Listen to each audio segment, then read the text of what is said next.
Well, the upcoming Democratic debate, and really just debates in general, have exposed the DNC. First of all, there is a boycott. All 7 qualified candidates for the debate have boycotted it, saying they are unwilling to cross a picket line of union workers who plan to protest outside of the debate. We will talk about that and how that is exactly exposing the DNC, what the DNC should be doing about it versus what they're probably going to do about it.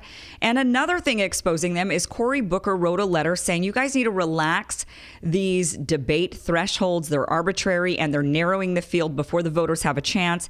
And 8 other candidates have signed that letter alongside Cory Booker. Now, both of these things are exposing the DNC for what they are, which is they are not really truly the party of the people, for the workers, for laborers, for people bettering their economic situation. And they rig the elections by narrowing the field artificially before the voters have a chance to actually voice their opinions. They don't really listen to the voters. So let's break this down a little bit. Let's start with the union dispute, which is causing all of the candidates who have qualified for the debate to say, you know what, we're just not going to go. So what's interesting is this isn't actually the first issue going on here in Los Angeles. They originally had scheduled this for UCLA. In early November, they decided that they had to move the debate to Loyola Marymount because there was also a labor dispute between a union and their contractors going on with UCLA. The DNC said, I don't know what's going on with that. We don't want to get in the middle of it. So we're actually going to move the venue to Loyola Marymount University, only for the same thing, the exact same thing to be happening at Loyola Marymount University now. So what's going on is there is a contractor company. So Loyola Marymount hires this company, and the company then hires laborers from this union. So Sodexo is the company. They hire laborers that are cooks and cleaners and a lot of the people that keep the place going, that keep the place clean, that keep people fed. Those workers are represented by a union, Unite Here Local 11. Unite Here Local 11 and Sodexo are in negotiations. The negotiations have stalled.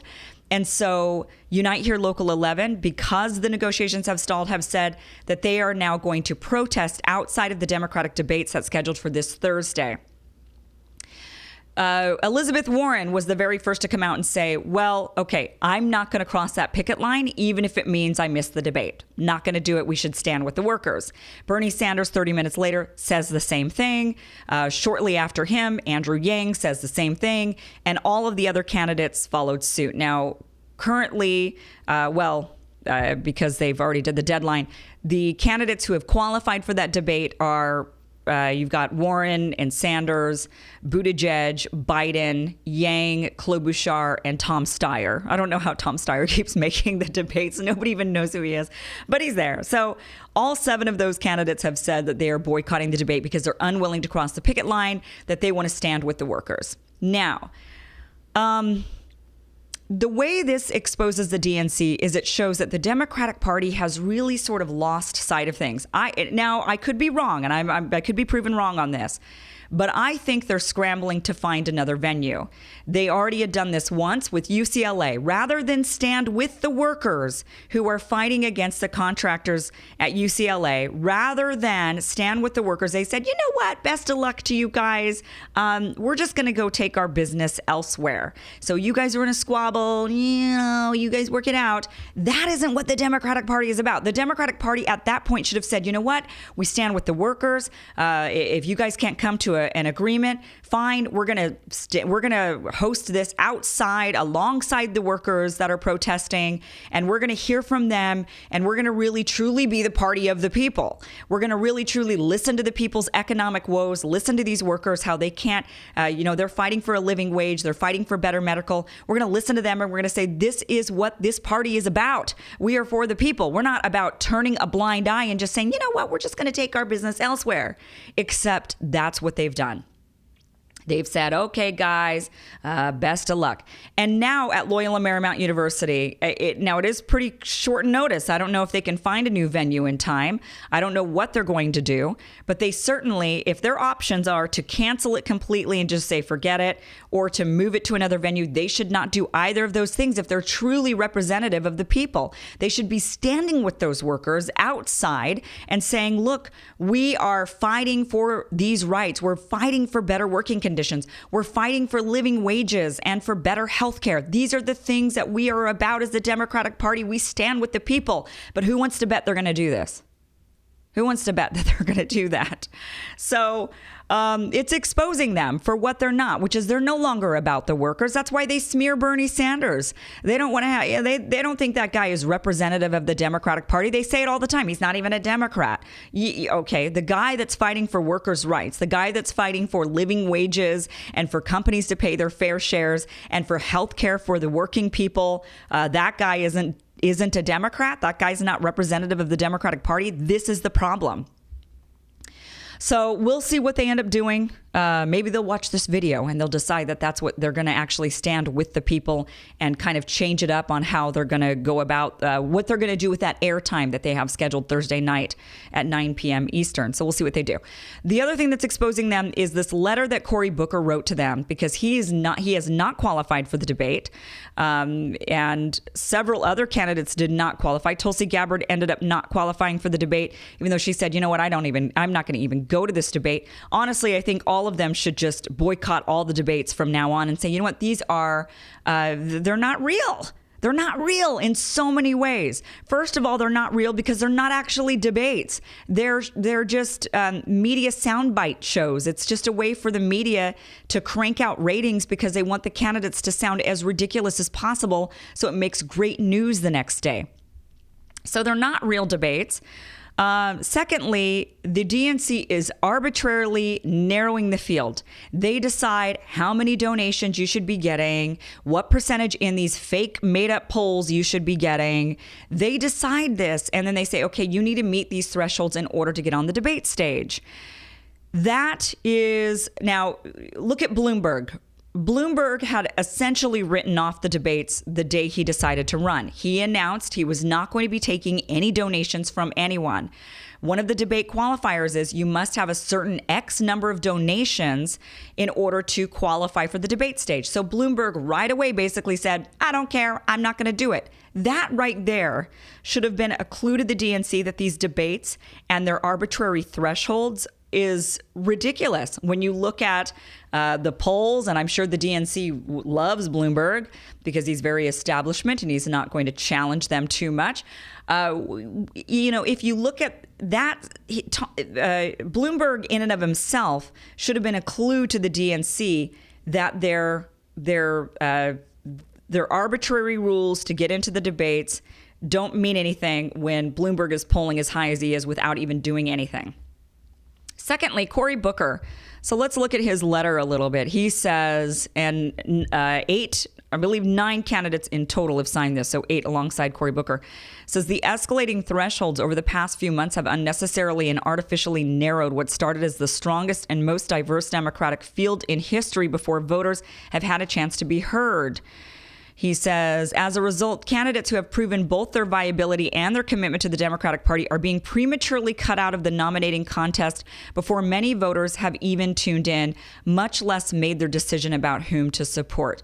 He's absolutely right for a couple of reasons. So first of all, he's right that many of the people out there aren't even paying attention yet. They're like, oh gosh, we are so far away from the actual election. I'm not even thinking about it right now. So the Democratic Party is narrowing the field prematurely before voters have even had a chance to even tune in, let alone make their decision. He's right about that. Secondly, he makes a really great point. He says the escalating thresholds over the past few months have unnecessarily and artificially narrowed what started as the strongest and most diverse Democratic field in history before voters have had a chance to be heard. So let's talk about the diversity for a minute. So what has happened is up until Yang actually qualified for the debate, those who qualified for the debate stage were all white. And this made a lot of news. People were saying, oh, gosh, look at what's happened. It's all these white candidates. And, and then Andrew Yang actually did qualify. Now, one thing the Democratic Party talks about a lot are people of color. People of color, and they talk a lot about how the struggles of people of color are that they don't have a lot of money. So if your thresholds for making this debate include people giving money to you, so people have to donate to you, they have to support you through their wallet, how are poor people going to do that? How are people who are struggling to pay their bills, who can barely make ends meet, how are they going to scrounge up a buck or two even, when to them a buck or two is, that's all they've got, to buy themselves a thing of ramen to eat because they're struggling to pay their bills. Those people are not going to pay anything to any of the campaigns. They can't afford it. They cannot afford to donate. So you're already saying to a whole group of Americans who are struggling to pay their bills, who will not donate to a presidential campaign, you're saying you don't deserve to be heard because you're not willing to even fork over $1. They're sitting there saying, but we can't afford it. That's why we support you. And then the polls. I mean, I've always said the polls are ridiculous anyway. Who can trust them? You can't. You don't know who are they asking. I've never been asked in a poll. I've never been asked who I support, not once. So who are they asking? Where are they getting these opinions to even formulate these polls? That is another issue. So when they say, okay, it's about donations and it's about polls, that's really problematic for people like Cory Booker, who might attract a large electorate of people who just are struggling to get by and cannot donate to his campaign or anybody else's. So it's a really good point. I've always said, I don't think they should be narrowing the field at all in this way. They need to let the voters decide.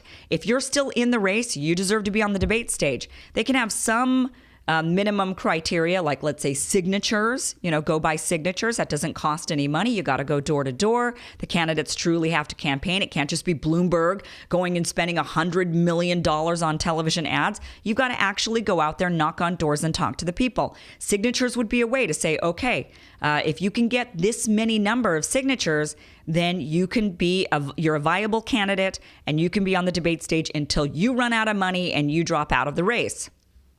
Again, I do have a problem with the money aspect of our campaigning because it does alienate all of those people who are struggling to pay bills and they just can't even fork over $1. A lot of them don't even have the internet in order to fork over the $1 to the campaign. So, all of this is just very exposing of the DNC. It's very telling. Are they truly the party of the people, or are they the party of elites? Are they the party for the working class, the unions who are out there picketing for better living wages and health care? Or are they just going to turn the other way and say, yeah, you know what, we're just, good luck, guys. Best of luck to you. That's kind of how I feel like the DNC has been, the Democratic Party has been to its voting base for a while, which is, we'll get to your concerns. Right now, that's not the top of our concern. So we'll get to it. This has all been very telling. And we'll see what they end up doing when it comes to the debate. They've already scoffed at this letter saying, no, we're not going to relax the threshold. Cory Booker was asking for them to relax the thresholds for the not this debate, but the one after this. And they've pretty much said, no, we're not going to do it. What does that tell you? Stuff many of us already know. But thank you so much for watching. I appreciate it. Please subscribe and hit the bell if you like this content. You can also support this channel. The links are down below. Thanks again.